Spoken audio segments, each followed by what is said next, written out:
Let them fall.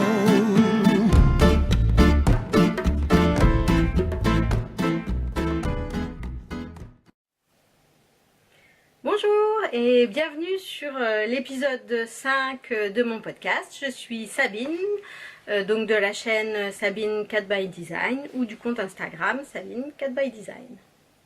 Donc aujourd'hui, tout d'abord, vous allez remarquer la petite nouveauté. J'ai essayé de changer d'environnement pour filmer cet épisode dans l'espoir d'avoir un petit peu plus de luminosité. Alors, c'est pas l'idéal, je crois que je suis un petit peu en contre-jour. Mais bon, j'espère que ce sera un petit peu mieux. Et donc aujourd'hui, je vais essayer de vous faire un épisode un petit peu plus court et concentré sur un seul sujet. Donc aujourd'hui, on va parler du chemisier Suzon de la marque République du Chiffon. Donc République du Chiffon, c'est une marque de patron française. Qui existe depuis plusieurs années. Je pense elle a fait ses débuts, enfin elle a été très popularisée il y a quelques années quand elle a sorti un livre qui s'appelait Un été couture, il me semble. Alors enfin dites-moi si je me trompe, mais en fait moi c'est à partir de ce moment-là que j'ai entendu parler des modèles de République du Chiffon, donc la créatrice Géraldine. Donc en fait cette marque, je trouve, a une identité forte avec des patrons avec un design fort, assez moderne et qui sont designés pour des silhouettes assez androgynes. Donc c'est souvent des formes loose, droites. Donc voilà, donc en fait jusqu'à maintenant j'avais jamais acheté de patron de cette marque puisque en fait j'ai pas du tout une silhouette androgyne et donc j'avais vraiment peur que enfin voilà, j'étais pas dans la cible de cette marque. C'est des patrons qui me correspondaient pas du tout. Et puis en fait je sais plus si c'est l'an dernier ou il y a 2 ans, je sais plus. Donc Géraldine a sorti le patron de ce chemisier, donc le chemisier Suzon. Et là, j'ai complètement craqué dessus. Donc voilà, on voit il se caractérise en fait. C'est un petit chemisier à manches courtes, enfin sans manches, pardon, qui se caractérise par un petit volant. Donc il est boutonné à l'avant. Et donc cet empiècement en rond qui est souligné par ce petit volant qu'on retrouve également. Donc là, on ne l'a pas en photo. Peut-être qu'on le voit sur le livret. Oh, le livret n'est pas dans l'enveloppe. Et donc, qu'on retrouve également à l'arrière avec le même empiècement en rond et également ce petit volant. Et donc, j'ai acheté le patron au mois de novembre dernier au moment du salon du CSF. En plus, donc on voit là sur l'enveloppe le patron est patronné au départ comme un chemisier sans manches. Et je pense que c'est l'hiver dernier, mais je suis pas trop sûre. Géraldine a offert en plus un patron de manches supplémentaires à télécharger. Donc, donc voilà, je me suis lancée. Donc effectivement, c'est patronné pour des formes un petit peu androgynes, et dans le tableau détail je tombe 40 au buste, 40 à la taille et 44 aux hanches. J'ai gradé mon chemisier du 40 au buste au 44 à la taille, aux hanches, pardon. Mais donc pour éviter de faire paf paf, j'ai gradé doucement, et donc en fait je dois me retrouver avec un 42 à la taille. Mais bon, enfin je pense pas que ce soit un problème. Et donc pour la première version, j'ai choisi de faire une version avec manches pour pouvoir la porter en fait au printemps. Et en fait donc République du Chiffon a une autre particularité, puisque donc c'est pour des androgynes qui donc n'ont pas de gras non plus, j'imagine, sur les bras. En fait, ça patronne, les bras sont très étroits. J'ai pu m'en rendre compte au salon en essayant des vêtements qui étaient en démonstration. Et donc, en fait, en regardant, après avoir imprimé le patron de manche, le 40, en fait, c'était trop juste, j'aurais été trop serrée dedans. Donc en fait ce que j'ai fait, c'est que j'ai gardé la tête de manche patronnée par République du chiffon, parce qu'en plus c'est une manche qui s'adapte sur un chemisier qui est au départ patronné sans manche. Donc je me suis dit que j'allais pas essayer de réinventer la roue.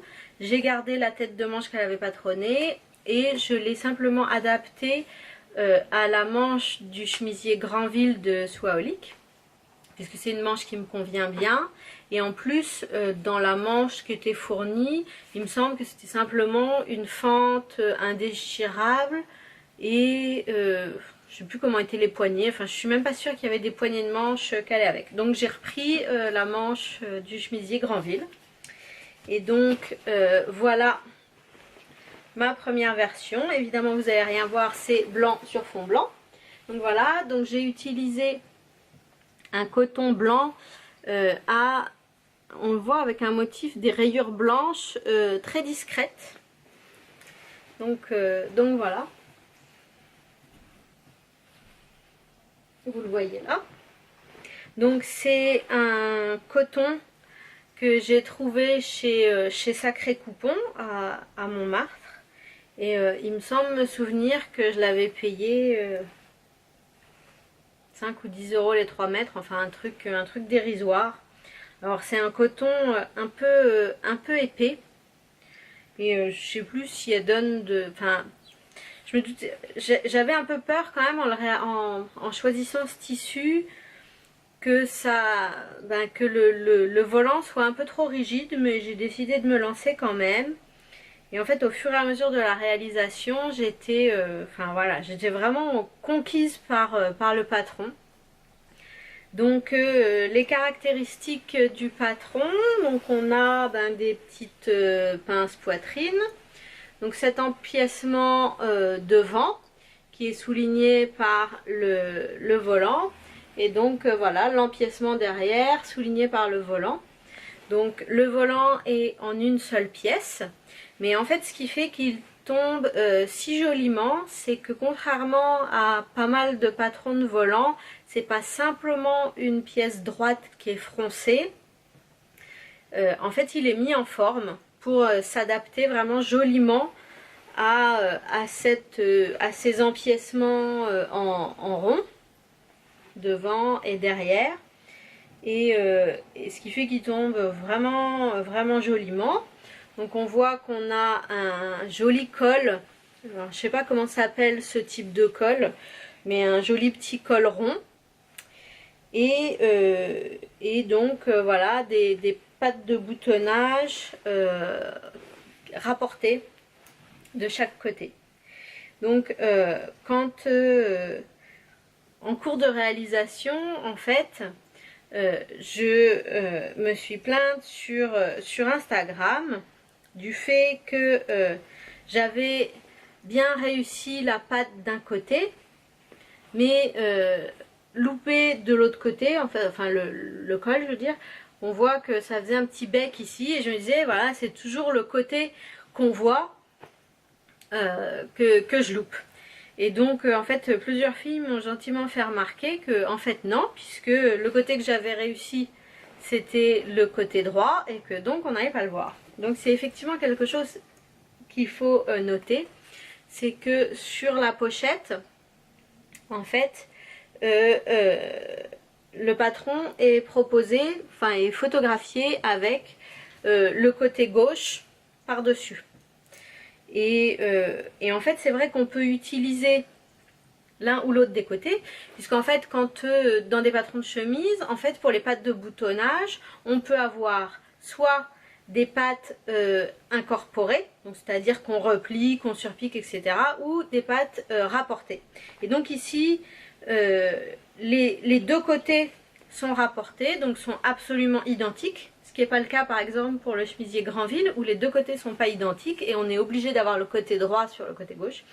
Ici les deux côtés sont absolument identiques et donc je me retrouve à avoir mis le côté droit par-dessus qui est en fait traditionnellement le côté, la façon dont sont montés les chemisiers féminins avec le côté droit dessus. Donc voilà. Bon, ensuite j'ai fait une bêtise, c'est que quand j'ai monté la patte, je l'avais fermée en haut et en bas, alors que normalement il faut la fermer que en bas, et donc du coup là je me retrouvais avec un truc super épais. C'est pour ça que en fait ma boutonnière elle est super haute, puisque ici j'avais trop d'épaisseur de tissu pour la faire. Mais donc voilà, donc j'ai fait les manches du chemisier Granville avec patte de boutonnage et poignée de manche. Et donc ben voilà, sur cintre, je suis mais folle amoureuse de ce chemisier. Je le trouve trop beau.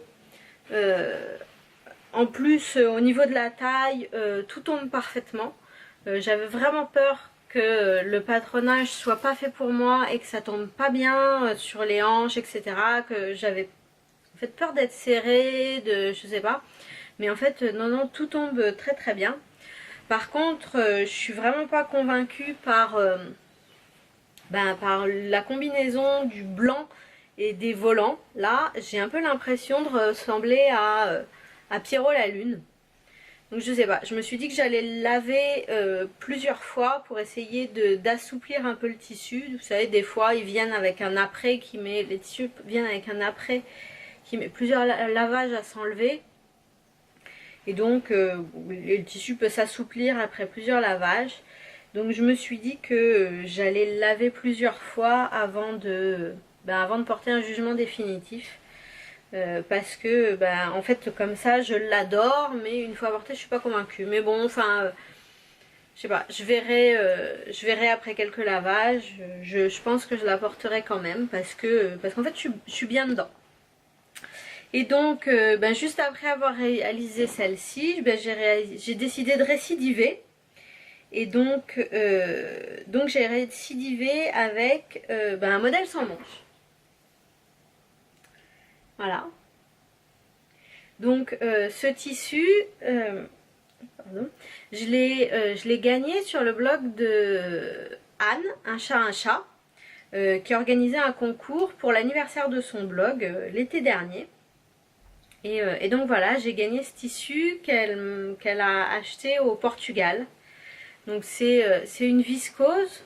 C'est une viscose assez épaisse, qui est vraiment super douce, mais très fluide, très douce. Donc voilà, je sais pas trop comment décrire cette viscose. Elle est assez épaisse quand même, du coup très agréable à travailler. Et donc voilà. Donc j'avais un coupon d'1 mètre. Donc j'avais déjà décidé de diminuer l'ampleur du volant. Parce que donc c'est ce qui me gênait quand même sur la première version. Donc je vous ai déjà dit, le volant est coupé en une seule pièce en forme. Et donc la largeur du volant n'est pas la même au niveau de l'empiècement avant et de l'arrière. Et donc j'ai gardé la même largeur à l'avant, et donc à partir de là j'ai réduit petit à petit jusqu'à atteindre à peu près moins 1 cm à peu près à l'arrière. Donc voilà, et comme mon coupon était petit, je ne pouvais pas couper le volant en une pièce. Donc en fait, je l'ai coupé en 2 pièces, enfin en 3. C'est-à-dire que, puisque normalement il se coupe au pli, donc on a une forme qu'on coupe au pli. Et donc il y a les marques pour ajuster au niveau des épaules. Donc je l'ai découpé au niveau des épaules. J'ai découpé la pièce au niveau des épaules. J'ai rajouté les marges de couture. Et on voit, hop, ici, voilà, que j'ai réassemblé les parties avec une petite couture anglaise, ici, qu'on voit pas du tout. Donc voilà, et donc c'est pareil sur plein de patrons. Donc ici j'ai fini les emmanchures avec un petit biais réalisé dans le même tissu. Et donc dans plein de tissus, dans plein de patrons, en fait on voit que pour les biais, il faut découper une grande pièce comme ça qui va prendre quasiment 1 mètre de tissu. Et en fait je fais jamais comme ça. J'utilise les techniques du biais continu, c'est-à-dire que je découpe un petit carré. Et je vais fabriquer un biais continu à partir de ça. Donc dans un tissu fin comme ça, les raccords ne prennent pas du tout de place et ne se voient pas du tout. Donc là j'arrive même pas à en trouver. J'aurais voulu vous le montrer, mais j'en trouve pas en fait. Ah bah si, là, voilà. J'espère qu'on va voir. Hop là, là, on voit pas. Non, mais on voit pas le tissu en fait. Donc normalement quelque part par ici il y a un raccord. Donc voilà, si ça vous intéresse de savoir comment faire du biais continu, il suffit de taper dans votre moteur de recherche biais continu. Il y a pas mal de tutos. Moi je pense que je dois suivre le premier qui arrive dans les résultats de recherche. Je peux vérifier ça tout de suite sur mon téléphone. Donc on tape biais continu, hop, et donc le premier résultat, ah bah oui voilà, c'est celui que j'utilise tout le temps. Le premier résultat, c'est un post faire, ouais, bon, vous allez rien voir, ça va être à l'envers, qui s'appelle Faire du biais continu, du blog La Couture de 3 pommes. Je pourrais vous le mettre en dessous si vous voulez. Et donc ça vous explique comment faire du biais à partir d'un carré, comment calculer la taille du carré à découper en fonction de la longueur totale de biais que vous voulez et de la largeur du biais. Donc vous voyez ici je me retrouve au final avec un biais qui fait à peu près voilà 1 cm là. Donc voilà, c'est la technique que j'utilise pour faire le biais. Donc ça m'a permis voilà, de faire tenir tout le chemisier avec biais et volant dans un petit coupon d'1 mètre de tissu. Donc ici j'ai utilisé des petits boutons noirs que j'avais acheté sur le site Mercerie Extra. Et voilà, et j'ai absolument rien à rajouter sur ce patron qui en fait je trouve est super bien. Voilà, je voulais vous le montrer peut-être. Donc à l'envers, donc toutes les finitions sont faites à la surjeteuse. Et en fait ce tissu qui serait quasiment porté à l'envers, je l'aime bien. Donc voilà. Donc voilà ce que j'avais à dire sur le patron Suzon de République du Chiffon. Au final c'est un patron qui est très bien fait, qui est très rapide à faire en fait en plus. Et enfin voilà, qui tombe très bien. Enfin voilà, moi, je suis loin d'être une silhouette androgyne et pourtant je trouve qu'il tombe, voilà, il tombe très bien sur moi, le tableau de taille correspond bien. Donc voilà, je vous recommande grandement Suzon. Voilà, j'ai rien à ajouter. Je vous retrouve bientôt pour un nouvel épisode. Je suis encore en train de coudre des chemises puisque j'aime ça. Donc voilà, et puis j'essaierai peut-être la prochaine fois de vous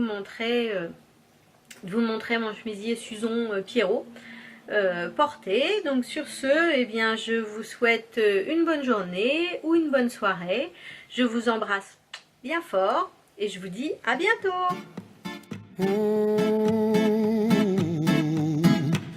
Let them fall.